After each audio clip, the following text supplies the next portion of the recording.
In this game, Hikaru Nakamura uses a lead in development to dominate his opponent. It's not much of a lead in development, it's just a little bit. This game was taken from the Tata Steel India Rapid. It's Hikaru Nakamura, rated 2789, versus fellow Super Grandmaster Shakhriyar Mamedyarov, who's rated 2747. Let's jump right in.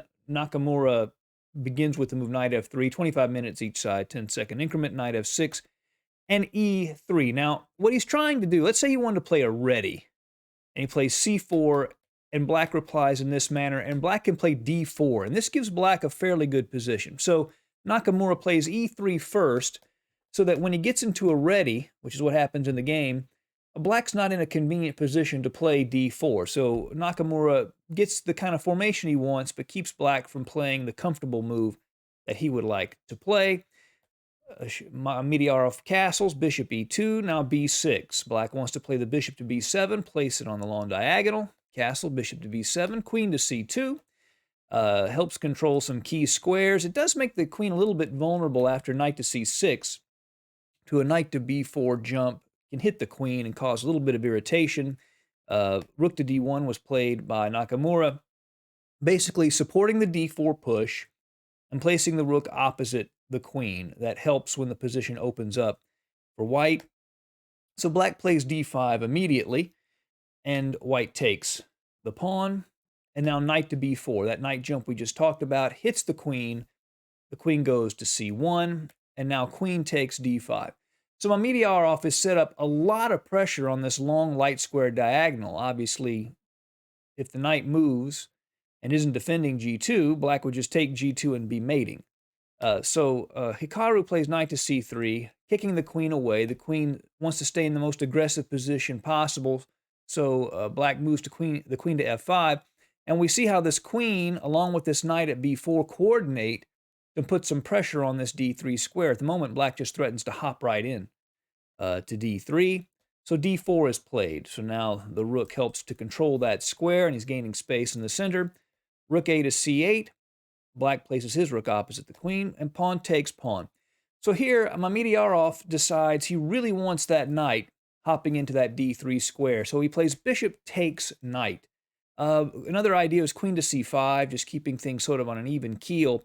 But he gives up the two bishops. I mean, the bishop at b7 is a very nice minor piece. But he does it so that when Nakamura recaptures it, he can do this, knight to d3. So now this knight is on a very good square, supported by the queen at f5, forking the queen and the bishop. If he can take that bishop, then his own bishop would become an absolute monster in this position. However, there seems to be a tactical flaw to this move, and that is the move that Hikaru plays, e4. Obviously, this interferes with the queen's defense of the knight, and also attacks the queen. So does that mean that white is winning a piece? Well, not exactly, because here Mamedyarov is also attacking the white queen. So how does he deal with it? Well, he plays this creative-looking move, queen takes bishop. It looks like he's just hanging a queen, but he's not, because white's queen is also under attack. So pawn takes queen, knight takes queen, rook takes queen, rook to c5. So Mamedyarov has succeeded in doing some damage to white's kingside pawn structure. However, white has a very slight lead in development, right? He's got both rooks developed, whereas black has this rook here. And so we get to see how Nakamura uses only a little bit of development to constantly threaten and keep his opponent under pressure. Bishop to a3, attacking the rook and sort of x-raying the e7 pawn. The rook goes to g5 with check, king to f1, and now rook to e8. So he has to place this rook passively to help defend this pawn at e7. And now rook to c2. He begins a process where he might double on the e file, the d file or the c file. Rook to h5, obviously attacking h2, king to g1. And now bishop to f8 is played so he can free this rook. These are slow moves that he has to play because white has this pressure from his development lead. Knight to e2, threatening to come into the 7th rank with the rook, attacking the a7 pawn. Rook to a5 counterattacks the bishop on a3. The bishop moves to b4. The rook attacks back, and now bishop to d2. And here, a good move for black would have been rook to d8, taking some advantage of this pin of the bishop. He wouldn't win the material, but it would sort of gum up white's pieces a little bit and allow him to maybe catch up in development. But instead he plays the rook to c5. And this is a dubious move, I think, because it allows white to just take, and now there are two weaknesses. And weaknesses on the queen side, this a7 and c5 weakness, are probably a little bit worse than white's on the king side because they're just easily targeted. There's a half-open file here. You can go right after c5, for example. The bishop goes to c3. Now, this clears the way for the rook to go to d7 once the knight at f6 is kicked away. Rook to c8, and now e5, kicking away that knight, clearing a way for the rook to go to d7. The knight goes to e8, rook to d7, attacking the a7 pawn. The pawn advances, and now rook to a7, attacking it from behind, and rook to c6. So we can compare the rooks. White's rook is perfectly placed for maximum attacking potential, and black's rook is passively placed, having to defend two pawns. Rook to a8, hitting the knight. Knight goes to g7, and still the bishop is pinned. Knight to f4, the knight can jump into d5 with threats of knight takes e7 check.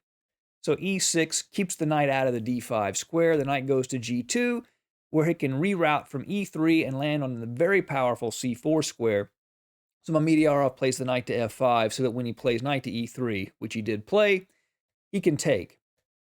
So king to g7.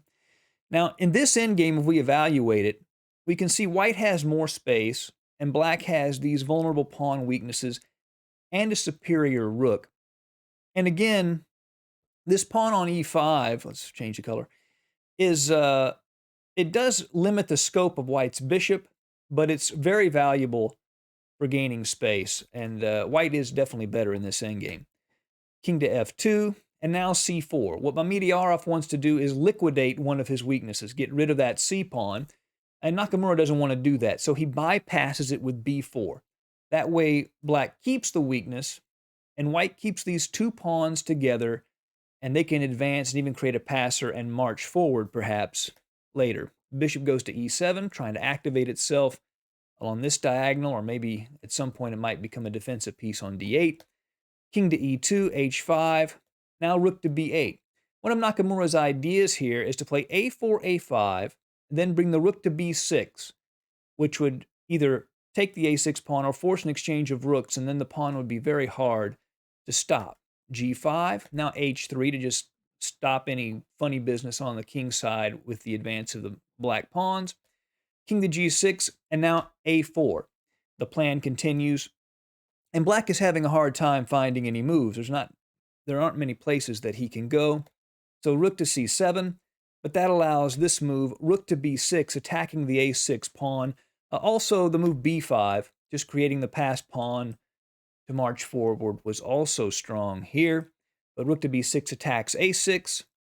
Rook to d7, looking for counterplay in the center. He's saying, you can have my a6 pawn. I'm going to try to create counterplay myself by playing the rook to d3.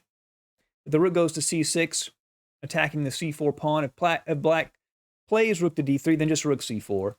Defends the bishop, and the rook would be hanging, so that doesn't really work. The king comes into f5, but notice the king doesn't really have anywhere to go. You know, it's on f5, but there's not a lot of places for it. Rook takes c4, rook to b7, and now king to d3. What Nakamura wants to do is play his king over to the queen side to add some defense to this pawn. Bishop goes to f8, now a5. Again with the threat of rook to c6, attacking a7 or threatening an exchange on b6.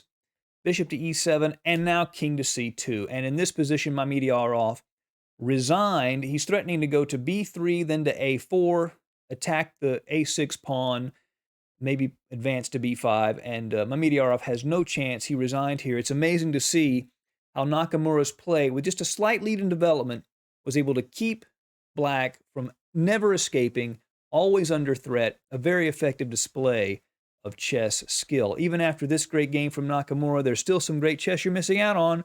Be sure to check out this great game right here. I'm sure you'll love it.